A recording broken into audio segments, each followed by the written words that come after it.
लोकसभा की आगरा और फतेहपुर सीकरी लोकसभा सीटों के लिए राजनीतिक दलों ने अपने अपने प्रत्याशियों के नाम घोषित कर दिए हैं। कुछ निर्दलीय भी चुनाव मैदान में है। जो भी जीतेंगे उन्हें 2024 से लेकर 2029 तक आगरा और फतेहपुर सीकरी की जनता की रहनुमाई लोकसभा में करनी है।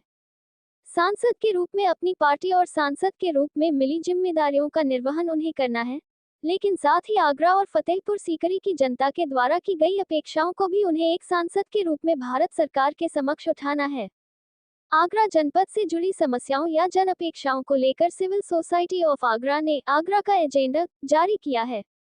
सिविल सोसाइटी ऑफ आगरा चाहती है कि आगरा का एजेंडा लोकसभा प्रत्याशियों के पास पहुंचे, मतदाता के रूप में आम जनता भी इसे जाने और महत्व को समझे, मीडिया और प्रशासन इसे संज्ञान में ले। सिविल सोसाइटी ऑफ आगरा का प्रयास था कि आगरा का एजेंडा नागरिकों के बीच चर्चा में आए और इसके लिए नगर निगम आगरा को कुछ चौराहों पर होर्डिंग लगवाए जाने की अनुमति के लिए आवेदन भी किया था, किंतु आवेदन पर अनुमति जारी होती उससे पहले ही 18वीं लोकसभा निर्वाचन की अधिसूचना जारी हो गई। अब इस एजेंडे को प्रेस मीडिया, सोशल मीडिया के माध्यम से जनता के बीच ले जा रहे हैं। आगरा से संबंधित उन प्रवासियों के समक्ष भी ले जाएंगे जो कि प्रवासी मतदाता के रूप में मतदान करेंगे। उदाहरण, आगरा का एजेंडा के मुख्य बिंदु। पानी संबंधित। 1. आगरा में पेयजल और खेती के लिए पानी की उपलब्धता लगातार घट रही है। जरूरत के अनुरूप पानी का नितांत अभाव है।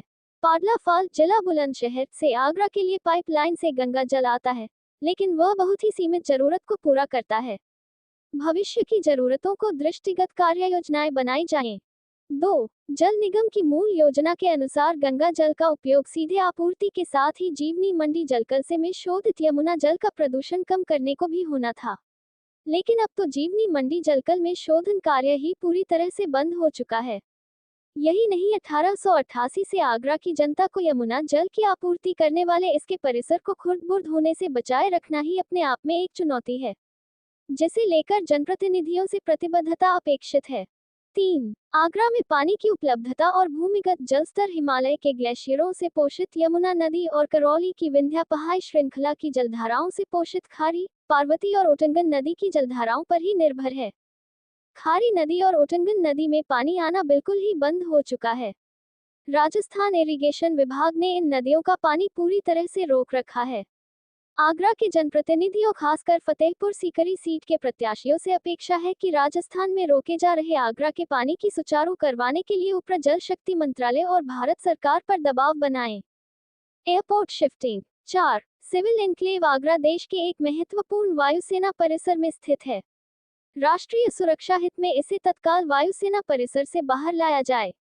सिविल एन्क्लेव की मौजूदा स्थिति वायुसेना परिसर की सुरक्षा के अलावा सहज जन पहुंच पब्लिक एक्सेस के उपयुक्त नहीं है, जिसका आगरा की एयर कनेक्टिविटी और टूरिज्म बिजनेस पर प्रतिकूल असर पड़ रहा है, जो कि आगरा की अर्थव्यवस्था और नागरिक सुविधाओं की दृष्टि से नकारात्मक है।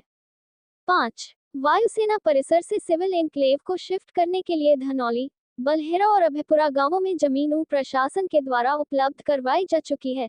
ताज ट्रेपेजियम क्षेत्र का कार्य होने के कारण सुप्रीम कोर्ट से भी 1 साल पूर्व ही अनुमति ली जा चुकी है, फिर भी नए एयरपोर्ट का निर्माण कार्य क्यों नहीं शुरू हो सका।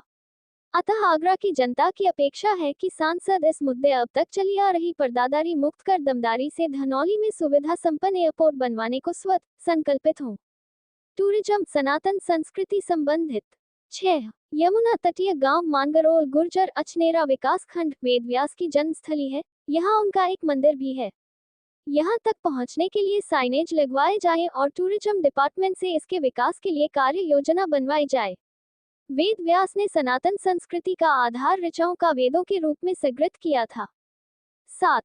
मानगरोल गुर्जर से ही लगा हुआ नगला मच्छेदरी गांव है। यहाँ एक मंदिर हुआ करता था, जो अनुरक्षण के अभाव में ढह गया। दरअसल नगला मच्छेंदरी वेदव्यास की मां मत्स्यगंधा की जन्मभूमि है। महाभारत में सत्यवती के रूप में जानी जाने वाली, जिन्हें यहीं के यमुना तट पर मत्स्यगंध से मुक्त का वरदान पराशर मुनि से मिला था। गांव को बलदेव से जोड़ने वाले पुल का नाम सत्यवती सेतु कर दिया जाना गांव वालों की अपेक्षा है। सिविल सोसाइटी भी उपरोक्त से प्रतिबद्धता रखती है। आज की प्रेस वार्ता को शिरोमणि सिंह, राजीव सक्सेना, अनिल शर्मा, अमित खत्री, असलम सलीमी, के एन अदिनोत्री, अभिनय प्रसाद आदि ने किया। अच्छा, मैं Anil Sharma, secretary civil society of Agra. आज हमने प्रेस वार्ता की आगरा के एजेंडा बताने के लिए। ये एजेंडा जो आगरा के जनप्रतिनिधि हैं, जो वोट मांग रहे हैं, जो इलेक्शन लड़ रहे हैं, उनको बताना चाहिए। हमने 4 मुद्दे हमने रखे हैं। पहला मुद्दा पानी का है, क्योंकि बेंगलोर की स्थिति अगर हम देख ही रहे, आगरा की 2 नदियां हैं, खारी और उटंगन, जिसमें पानी करौली की पहाड़ियों से आता है, जिस पानी को रोक दिया गया है। वो पानी अब चाहते हैं कि जो उम्मीदवार जीते वो इस पानी के सोल्यूशन पे कार्य करें। दूसरा जो सबसे पुराना मुद्दा है हमारा 2016 से, वो एयरपोर्ट शिफ्टिंग का है। यूपी गवर्नमेंट ने सारी चीज़ों को ऑर्गेनाइज कर दिया है। अब सेंट्रल गवर्नमेंट को, एयरपोर्ट अथॉरिटी को अपना कार्य शुरू करना है। उन्होंने टेंडर भी किया था, लेकिन अभी तक हमको किसी को नहीं पता कि टेंडर में क्या किया। और जो उसके बाद हमने जो मुद्दा रखा है वो सनातनी जो पॉइंट्स हैं आगरा के अंदर, जैसे मैं कहना चाहूँगा कि वेद व्यास जी का जो मंदिर है उस पर टूरिज़्म पॉइंट से सारे साइनेज वगैरह बनाए जाए। और चौथा और अहम मुद्दा ये है कि जो आगरा के पार्क हैं उनमें से टिकट हटा दिया जाए। धन्यवाद। भैया एजेंडा आगरे का बहुत पॉपुलर है। ये सत्यनारायण की कथा जैसा है, ये कभी बदलता नहीं है, यथावत रहता है। ये हम बार बार इसलिए सुनाते हैं जिससे कि लोगों को प्रेरणा मिले। सत्यनारायण की कथा अक्सर सुनी जाती है, वो इसलिए सुनी जाती है कि लोग प्रेरित हो।